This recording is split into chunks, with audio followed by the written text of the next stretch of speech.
Mesdames, Messieurs, bonjour. J'espère que vous êtes nombreux à nous suivre aujourd'hui pour cette présentation du marché algérien. D'abord, nous sommes très heureux de participer au Business Forum, qui est un événement important pour le réseau des chambres de commerce et d'industrie à l'étranger et qui permet effectivement de réunir des entreprises pour promouvoir l'international et nos pays en particulier. Durant cette heure, nous allons vous parler de l'Algérie, essayer d'abord de vous donner quelques clés de compréhension du marché et quelques clés pour pouvoir faire des affaires sur le moyen long terme dans ce pays. Et puis, nous abordons aussi un aspect très important qui est l'aspect réglementaire. Et pour ça, j'ai avec moi mon collègue Akram Hamouda, qui est le responsable de la veille réglementaire à la Chambre et qui répond quasiment quotidiennement aux interrogations des entreprises françaises sur les divers sujets réglementaires, que ce soit les problématiques de paiement, de transfert, de dédouanement, etc. Alors, on n'a pas forcément réponse à toutes vos questions, du moins j'espère à l'essentiel des questions. Et puis, au pire, si on n'arrive pas à répondre, on prendra vos questions et on répondra par la suite. Pour rester sur les questions, ce que je vous propose, c'est qu'on démarre d'abord par nos présentations qui vont prendre à peu près une bonne quinzaine, 15-20 minutes. Et puis, on vous passera la parole. Donc, n'hésitez pas à poser toutes les questions que vous avez en tête et on essaiera d'apporter les réponses. Pour commencer, et on va aller assez rapidement sur certains slides, mais je pense que c'est important de bien visualiser l'Algérie. On peut le faire au travers d'une carte géographique. On voit d'abord que c'est un grand pays, un des plus grands pays d'Afrique aujourd'hui, avec une multitude de frontières. C'est un pays qui a un certain nombre de particularités, puisque l'essentiel de la population, et vous voyez mon curseur, se situe sur la bande nord du pays. Les réserves pétrolières et gazières sont plutôt dans la zone sud du pays. Ce qu'il faut savoir, c'est qu'on a aujourd'hui un pays qui se développe beaucoup sur les aspects industriels et de production, avec l'émergence d'un certain nombre de zones industrielles intéressantes. Je pense notamment à Béjaïa, que je pointe ici, qui est une zone aujourd'hui importante en termes d'industrie agroalimentaire, où vous avez des gens comme Soumam, comme Ifri, comme Cevital, Danone aussi est implanté. Nous avons Constantine aussi, qui est un pôle plutôt pharmaceutique. Sétif et Borges, qu'on ne voit pas dans la carte, mais qui est plutôt un pôle aussi dans tout ce qui est équipement électronique, électrique. On a Condor qui est installé. Et puis à l'ouest, notamment Oran, qui est un grand pôle industriel aussi, et bien entendu Alger et sa périphérie. Tout ce qui est hydrocarbures et tout ce qui touche à la production énergétique, on est plutôt dans cette partie-là du pays, avec Hassim Saoud ou Ergla, qui sont les principaux pôles aujourd'hui de production et d'exploration pétrolière. Très rapidement, pour vous parler de l'économie algérienne, je pense qu'il faut avoir en tête quelques chiffres. D'abord, l'Algérie est un pays qui est très peu endetté, puisque la dette extérieure ne dépasse pas aujourd'hui les 3 milliards de dollars. Pour un pays comme l'Algérie, c'est un atout. Donc, c'est un pays qui est très peu endetté. C'est un pays qui compte un peu plus de 45 millions d'habitants, donc avec une capacité de consommation qui est importante, et ça, on y reviendra. C'est un pays qui, en termes d'équipement, et notamment d'IDH, est relativement assez bien développé, parce qu'on est quasiment c'est le premier pays en Afrique en termes d'IDH. Sur les importations, on est globalement à 33 milliards de dollars. Alors, il y a une nette volonté des autorités de privilégier la production locale versus importation. Et ça, je crois que c'est un élément clé aujourd'hui du nouveau modèle économique algérien. On privilégie, on encourage l'investissement, la production, et on limite les importations. C'est un modèle qui est classique, on retrouve dans beaucoup de pays. Ça veut dire que, et c'est un des messages importants de cette réunion-là, c'est-à-dire qu'aujourd'hui, et ce qu'il est clair, c'est que si on est dans des logiques d'importation pure, d'exportation pure vers l'Algérie, ben, ça va être de plus en plus compliqué parce qu'il y aura des restrictions à l'importation. Par contre, il y aura des besoins en termes d'équipement industriel, en termes d'ingénierie, en termes de tout ce qui est effectivement valeur ajoutée dans tout ce qui est le process de production. Et je pense que là, les entreprises françaises ont vraiment un rôle important à jouer. pourquoi pas le partenariat aussi, parce que les entreprises algériennes sont demandeuses de partenariat, de savoir-faire. Et il y a effectivement des choses à pouvoir construire avec des entreprises algériennes dans ce pays. Je vais passer assez rapidement sur les échanges entre l'Algérie et la France. C'est un échange avec une balance commerciale qui est en faveur de la France aujourd'hui, mais qui reste relativement stable. On a en moyenne 3 milliards et demi, 4 milliards d'exportations vers l'Algérie, contre 2 milliards et demi, voire 3 milliards d'exportations algériennes vers la France. Les exportations algériennes, c'est essentiellement des produits hydrocarbures. Les exportations françaises vers l'Algérie, on a beaucoup alors jusqu'à très récemment, des véhicules, mais on a aussi beaucoup de produits pharmaceutiques, on a des produits laitiers, on a du blé aussi, puisque l'Algérie est un grand consommateur de blé, un gros importateur de blé de la France. J'ai mis à côté la Chine est le premier fournisseur de l'Algérie. Oui, la Chine, depuis quelques années, s'est positionnée comme le premier fournisseur. Ce n'est pas le premier investisseur, il faut le savoir. La France reste dans le trio des premiers investisseurs en Algérie, en première ou en deuxième position. Ça dépend en fonction des modalités de calcul. Mais il est clair que en termes d'investissement, la France, la Turquie sont des pays qui investissent beaucoup. La Chine, aujourd'hui, ne se positionne que sur des logiques d'exportation vers l'Algérie. Sur la présence française en Algérie, on a en moyenne 400 entreprises françaises. L'essentiel des grands groupes sont présents, aussi bien les banquiers avec la Générale, BNP, Natixis, mais aussi bien les sociétés d'assurance, AXA, l'hôtellerie avec Accor, KPMG sur la partie conseil, et puis un certain nombre d'autres entreprises qui aujourd'hui sont très fortement présentes dans le pays. Je vais terminer, ou du moins ma présentation, sur les clés de compréhension du marché. Et je pense que le principal message, c'est que l'Algérie aujourd'hui va de plus en plus vers une économie ou un développement de la production locale. Et on le perçoit, nous, au niveau de la Chambre de commerce, puisque beaucoup de nos adhérents, nous avons à peu près 2000 entreprises membres, dont la plupart sont des entreprises algériennes. Et on nous interroge beaucoup sur la recherche d'équipements, la recherche de savoir-faire, d'engineering, des solutions de production. On commence à sentir, indépendamment de la crise Covid, mais on commence à sentir effectivement une dynamique ou une volonté en termes d'investissement industriel ou en service d'ailleurs. Et je pense qu'il faut voir l'Algérie à partir de maintenant plus comme un pays effectivement qui est dans une dynamique de production industrielle ou de développement de la production industrielle avec tous les aléas aujourd'hui, mais la trajectoire, elle est là. Et ça, je pense que c'est un message qui est clair et il faut qu'il soit perçu comme tel, plus qu'un pays qui a longtemps été dans la consommation pure. Il y aura toujours des importations, mais de plus en plus, on va encourager la production locale. Et nous sommes persuadés au niveau de la Chambre de commerce qu'il y a effectivement de la place pour des entreprises françaises sur des équipements industriels, sur du service, sur de la technologie, sur du savoir-faire et sur des partenariats avec des entreprises algériennes en mettant en exergue, j'allais dire, de la production locale pour servir les 45 millions d'Algériens. Alors, comment les clés de compréhension du marché sont assez simples. L'Algérie n'est pas plus compliquée ou plus facile que d'autres pays. Je pense que Akram abordera les questions réglementaires. Je dirais juste sur cette partie réglementaire qu'il y a des lois, qu'il faut les respecter, qu'il faut les comprendre, qu'il faut prendre le temps de bien les comprendre, et c'est important, et ne pas vouloir effectivement sauter les étapes.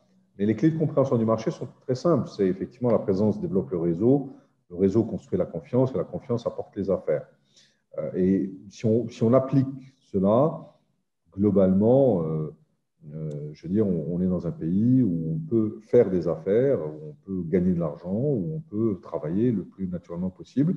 La présence développe le réseau. On a besoin, on est dans des pays méditerranéens, on a besoin effectivement de rencontrer les personnes, de partager des choses, de se dire les choses en face à face. Alors, bien entendu, aujourd'hui, avec le Covid, on est entre parenthèses, mais là, on parle d'une application un peu plus générale, hors Covid. Le réseau construit la confiance. La confiance est un élément clé en Algérie. D'ailleurs, on a très peu de défauts de paiement. On a des retards de paiement. C'est une réalité, mais qui est due aux conjonctures et aux circonstances du marché. Mais on a très peu de défauts de paiement. L'essentiel, globalement, l'opérateur privé ou public paye ce qu'il doit payer.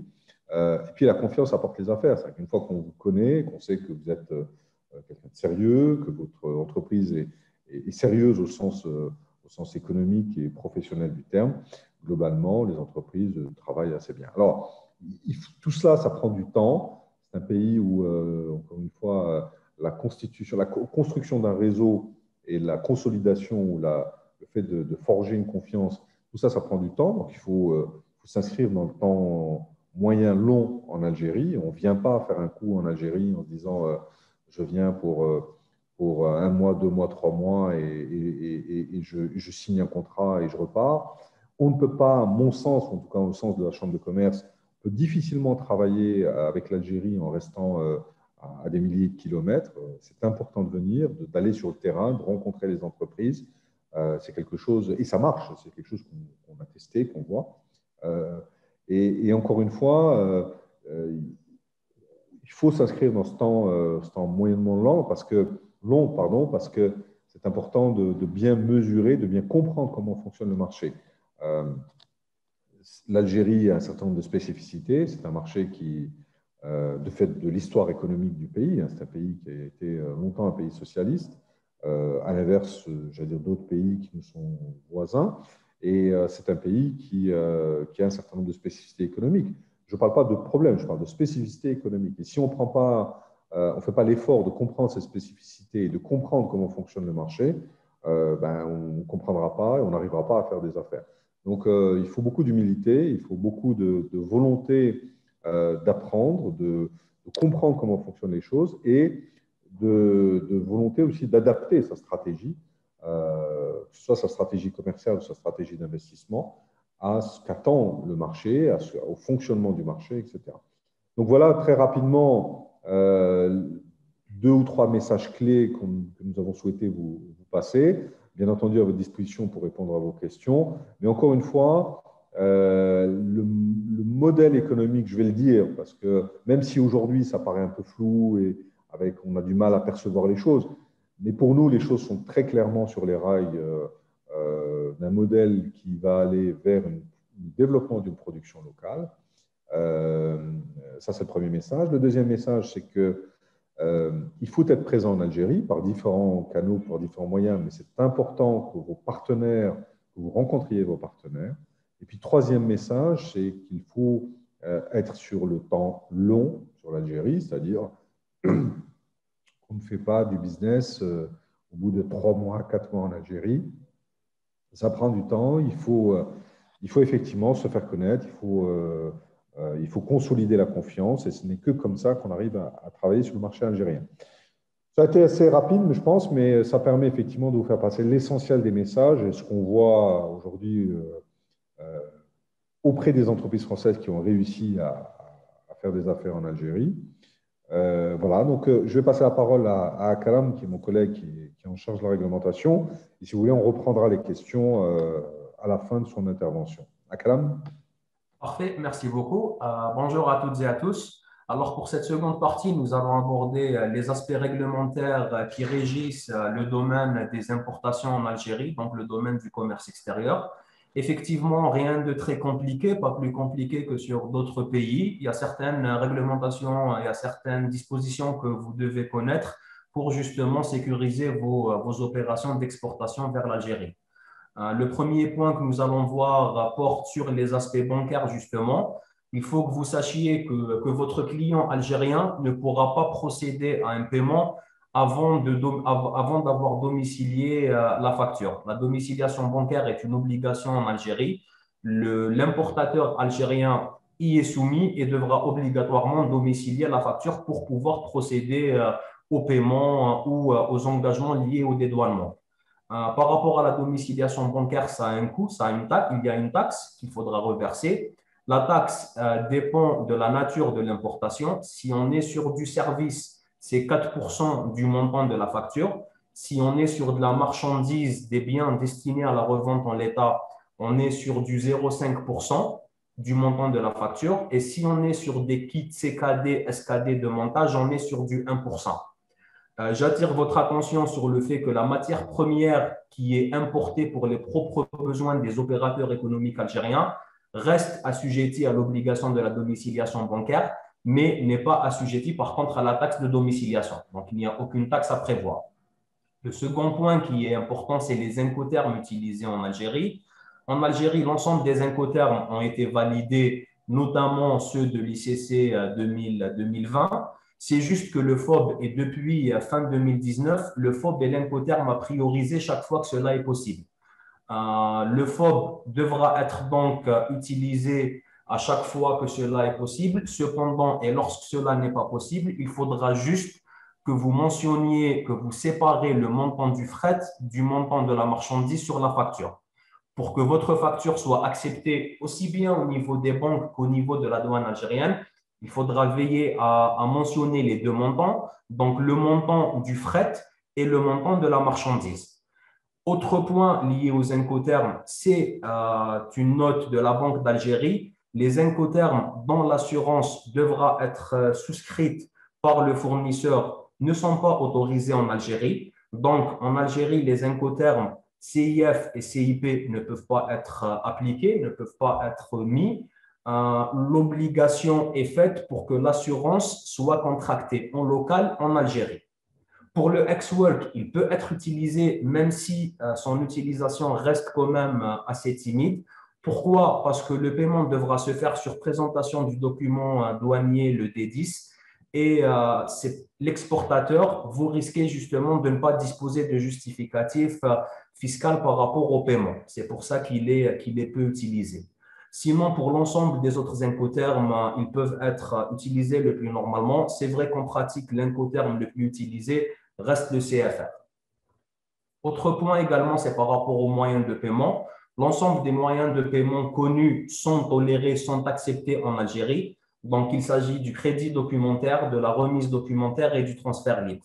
Si on devait les classer du moyen le plus sûr vers le moyen le moins sûr pour vous, le premier qui vous offre le maximum de garantie reste quand même le crédit documentaire irrévocable et confirmé, qui couvre le risque d'insolvabilité aussi bien de l'importateur algérien que du risque pays. Vous avez également le crédit documentaire qui couvre l'insolvabilité du client. En troisième lieu, on parle de remise documentaire avalisée, de remise documentaire à vue également, de remise documentaire à échéance. Et au final, c'est le transfert. Et le dernier, c'est le transfert libre. Donc ça, c'est les principaux moyens de paiement qui sont acceptés en Algérie. Bien sûr, il y a toujours possibilité d'émettre des SPLC pour couvrir le contrat global, justement. Cela reste possible notamment sur les remises documentaires à vue, à échéance et sur le transfert libre. Là, on a parlé des moyens de paiement par rapport à l'importation de marchandises. Pour ce qui est du paiement des services, l'importation de services, il faut savoir que l'établissement d'un contrat est fortement recommandé. N'hésitez pas à rédiger un document avec votre client algérien pour justement vous prémunir contre tout contentieux ou risque justement d'impayé par la suite, notamment lorsque ça porte sur l'assistance technique.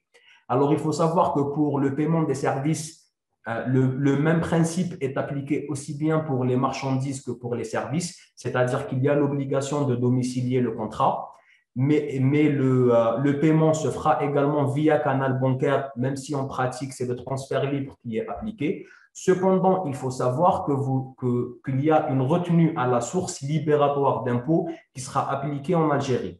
C'est-à-dire que si vous facturez à 100 à votre client algérien devra s'acquitter d'une retenue à la source pour votre compte qui est de 30% du montant de la facture pour pouvoir avoir le document fiscal et ainsi procéder au paiement. Donc, c'est une information que vous devez connaître pour justement calculer le montant que vous voulez insérer sur la facture portant sur de la prestation de service. Le troisième point qui est aussi important pour lequel on nous sollicite régulièrement au niveau de la CCI algéro-française, c'est le paiement des acomptes. Il faut savoir qu'en Algérie, c'est la Banque d'Algérie qui régule un peu les flux aussi bien en import qu'en export. Et par rapport aux importations, les acomptes sont tolérés, mais dans une limite qui ne peut excéder les 15% du montant de la facture. Si vous demandez des acomptes à votre client algérien moins de 15%, il pourra le faire via sa banque domiciliatrice le plus normalement du monde. Si les acomptes demandés vont dépasser les 15%, à ce moment-là, votre client algérien devra demander l'accord de la Banque d'Algérie, qui est obligatoire, et il devra avoir l'accord, la dérogation de la Banque d'Algérie pour pouvoir payer au-delà de 15%. En pratique, les dérogations sont accordées par la Banque d'Algérie si c'est sur du 30-40%. Là, ce n'est pas réglementaire, c'est un retour d'expérience et sur la pratique. Mais si ça dépasse les 40, allez, disons les 50%, la Banque d'Algérie en général émet des avis défavorables. Autre point, c'est la négoce. Dans la continuité, si vous voulez, des efforts du gouvernement pour justement promouvoir la production, l'outil national et diminuer au maximum les sorties de devises, il y a eu quand même quelques contraintes par rapport à l'importation en Algérie des marchandises qui sont destinées à la revente en l'état. Il y a une obligation par rapport à la domiciliation qui devra se faire 30 jours avant l'expédition des marchandises. Donc, vous émettez une facture, un bon de commande, une proforma à votre client algérien. Lui, il devra la domicilier au niveau de sa banque au moins 30 jours avant l'expédition de la marchandise. Et il devra, au moment de la domiciliation également, constituer une provision de 120% par rapport au montant de la marchandise pour justement se prémunir contre le risque de change. Par rapport à la revente en état également et lors des domiciliations, certains documents peuvent être demandés à votre client final algérien, notamment le certificat de libre circulation, qui est un document que vous devrez renseigner, que vous devrez déposer au niveau de la CCI de votre région pour qu'elle puisse viser la signature et le transmettre avec les documents pour justement permettre à votre client de domicilier la facture et de pouvoir procéder au paiement. Autre point qui est également important, c'est celui de l'étiquetage. Il faut savoir que l'étiquetage en Algérie est très suivi par les autorités algériennes. L'étiquetage est obligatoire sur les unités de vente avant l'arrivée de la marchandise sur le territoire. Donc, faites attention à bien étiqueter vos produits. S'ils ne sont pas étiquetés correctement, il y a un risque que la marchandise soit bloquée au niveau du port à son arrivée et vous risquez de payer des surestaries par la suite. L'étiquetage est obligatoire en langue arabe sur chaque unité et il peut y avoir une deuxième langue facultative. En général, c'est le français. Par rapport aux nouvelles dispositions de la loi de finances pour l'année 2021 qui sont entrées en vigueur il y a quelques mois de cela à partir du 1er janvier, il faut savoir que les sociétés commerciales qui exercent dans l'importation pour de la revente en l'état sont obligés de se conformer à la règle dite du 49-51. La règle du 49-51, c'est quoi? Au fait, c'est une obligation faite à l'investisseur étranger de faire appel à un ou plusieurs associés algériens résidant en Algérie qui, eux, doivent détenir au moins 51% des parts de la société. Et de fait, l'investisseur étranger ne pourra détenir au-delà de 49% du capital. Cette règle a été levée pour les investissements, mais reste cependant obligatoire pour l'importation destinée à la revente en l'état et pour certains secteurs dits stratégiques. Donc là, en ce moment, les importateurs, ceux qui font de la négoce en Algérie, peuvent continuer à le faire. C'est juste qu'ils devront se conformer à détenir pas plus de 49 parts sur le capital. Autre nouveauté, il a été mis en place un moyen de paiement dit à terme de 45 jours. Alors, ça consiste en quoi? C'est que vous devez expédier votre marchandise et vous ne pourrez être payé que 45 jours après la date d'expédition.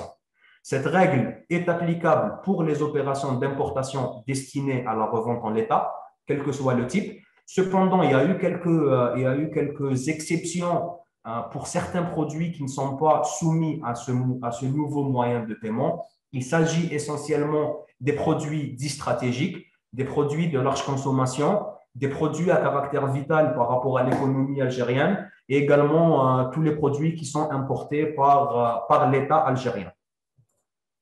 Par rapport à l'accord par rapport à l'accord signé entre l'Union européenne et l'Algérie en matière douanière, il faut savoir que depuis le 1er septembre 2020, l'ensemble des articles concernés par cet accord sont entrés en vigueur et de ce fait, il n'y a plus aucun droit de douane à payer. Condition pour justement bénéficier de cette franchise en matière de droit de douane, c'est qu'il vous faudra justifier par un certificat d'origine et un certificat Heure 1 pour prouver que la marchandise est d'origine européenne, française ou d'autres pays. Par rapport aux autres droits et taxes applicables, pour justement protéger l'outil national, il a été mis en place un certain nombre de droits additionnels en plus des droits de douane, notamment le droit additionnel provisoire de sauvegarde. C'est un droit qui a été mis en place depuis 2019. La liste comporte actuellement 992 produits. En général, c'est des produits qui sont fabriqués en Algérie à quantité assez importante, suffisante pour couvrir les besoins. Donc, c'est une liste qui peut être revue périodiquement. Là, en ce moment, les taux varient de 30 à 120%, mais ils peuvent atteindre jusqu'à 200%. Attention, on vous conseille vraiment de bien confirmer si votre produit est concerné ou pas, parce que même si votre produit rentre dans le cadre de l'accord d'association entre l'Union européenne et l'Algérie et n'est pas soumis au droit de douane, il pourrait être concerné par le DAPS. On peut vous transmettre la liste des produits.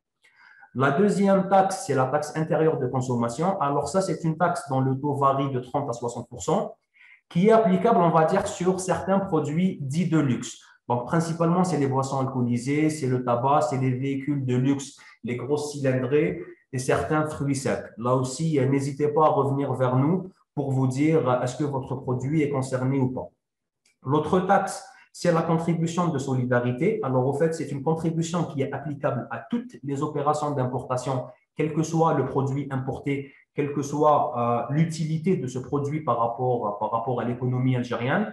Et elle est passée récemment de 1% à 2%. Donc, actuellement, elle est à 2% et aucune exonération ne peut être accordée, même si le produit, encore une fois, est utilisé pour des besoins pour l'économie algérienne ou rentre dans le cadre de l'accord d'association entre l'Union européenne et l'Algérie. Nous avons abordé les principales dispositions qui régissent le commerce extérieur, donc tout ce qui touche aux aspects bancaires et aux aspects douaniers. Peut-être rajouter un dernier point sur la rédaction des factures ou des contrats que vous allez établir avec vos clients algériens.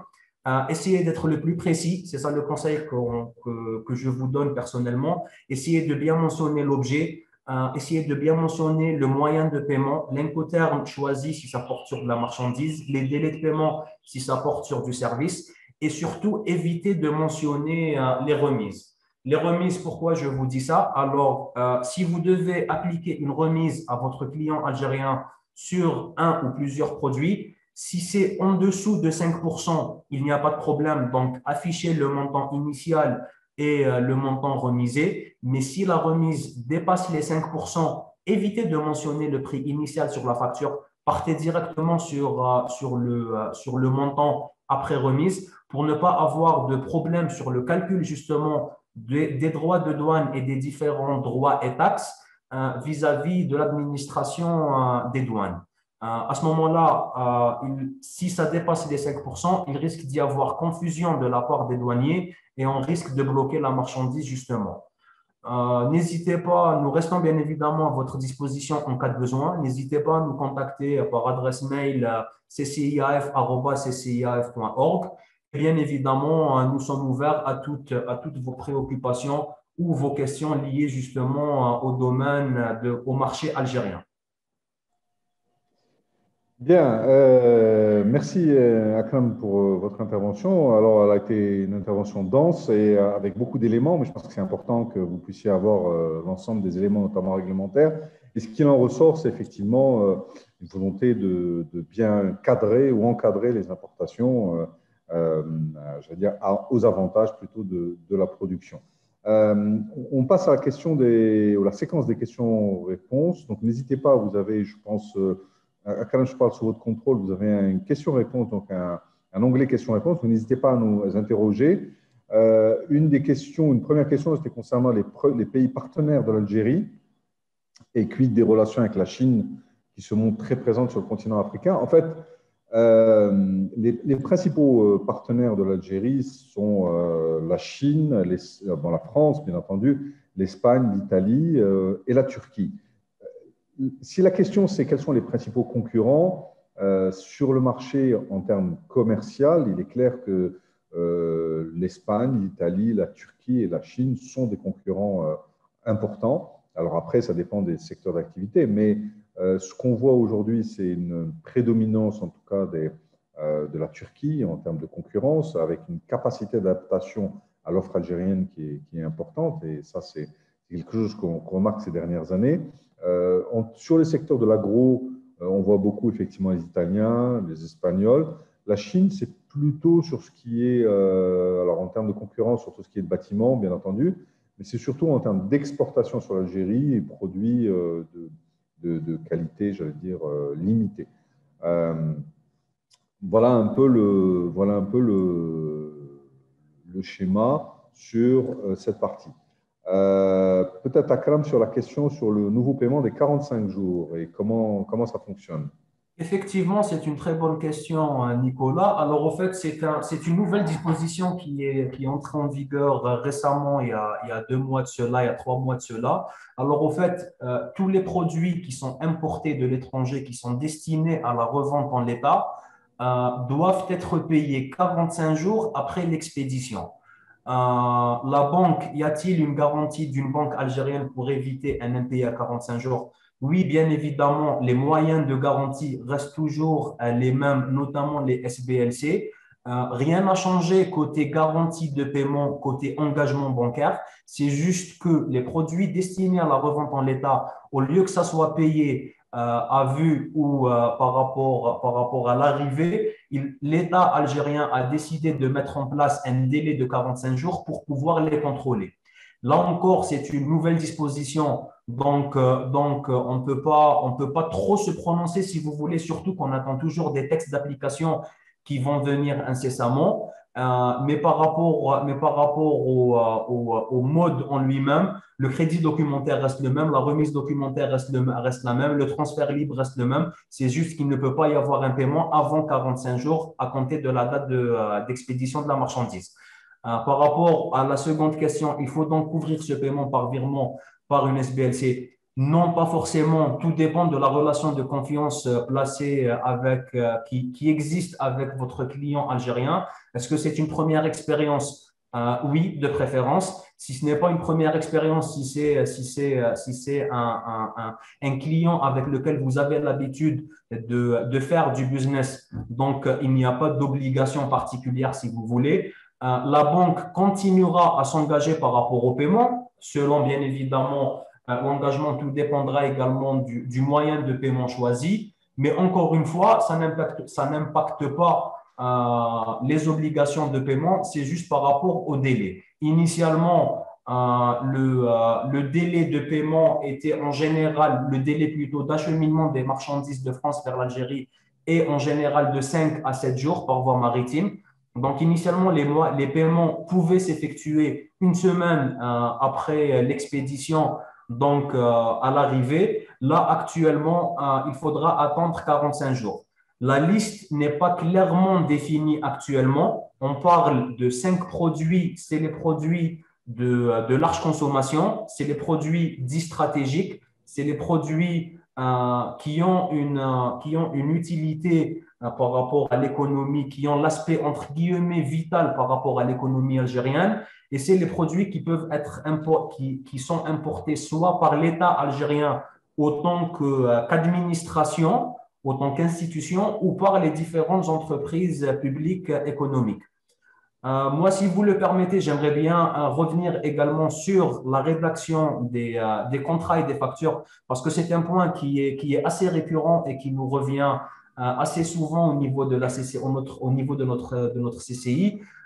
Pensez vraiment à bien sécuriser vos opérations par des factures bien rédigées, par des contrats, si ça porte du service, par des contrats qui sont bien rédigés. N'hésitez pas encore une fois à être le plus précis que possible, donner le plus de précision par rapport à la marchandise ou par rapport au service, par rapport au délai de livraison, par rapport au délai de paiement, par rapport aux moyens de paiement, par rapport à l'incoterm utilisé. Souvent, il y a du contentieux en matière de recouvrement et lorsqu'on revient sur le contrat ou sur la facture, on trouve malheureusement parfois des anomalies. Encore une fois, il n'y a rien de sorcier là-dessus, si vous voulez, ce n'est pas vraiment compliqué. C'est juste qu'il y a un certain formalisme à respecter, certaines informations qui doivent vraiment être contenues sur le contrat. Comme ça, si jamais il y aura un pépin de paiement ou un éventuel contentieux ou litige, au moins vous pourrez vous prémunir en présentant justement le contrat co-signé entre les deux parties. Également, les questions qui reviennent par rapport aux acomptes, comme je vous l'avais dit, le paiement d'acompte est limité à 15% en Algérie.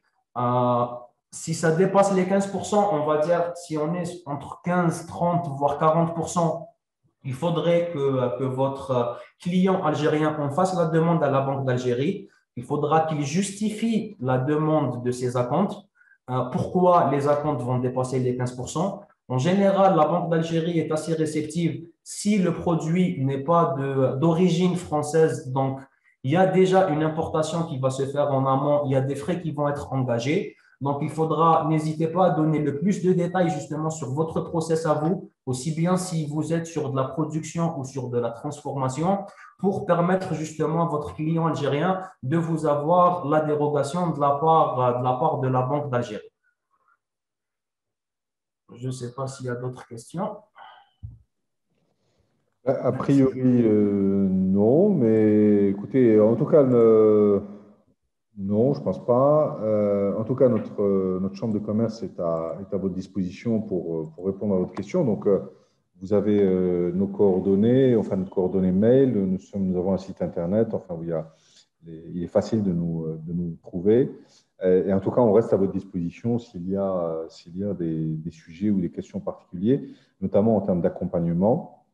Notre chambre de commerce est référencée par la Team France Export pour l'accompagnement notamment réglementaire.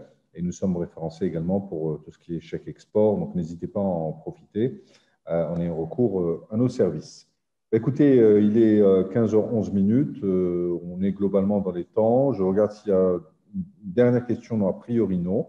Écoutez, merci en tout cas. Merci beaucoup pour votre attention.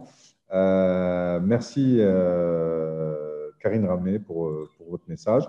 Et puis, j'espère qu'on pourra rester en contact. Et puis, n'hésitez pas à nous contacter. Merci à Karine pour votre intervention. Merci à tous. Merci beaucoup. Au plaisir de vous retrouver. À bientôt.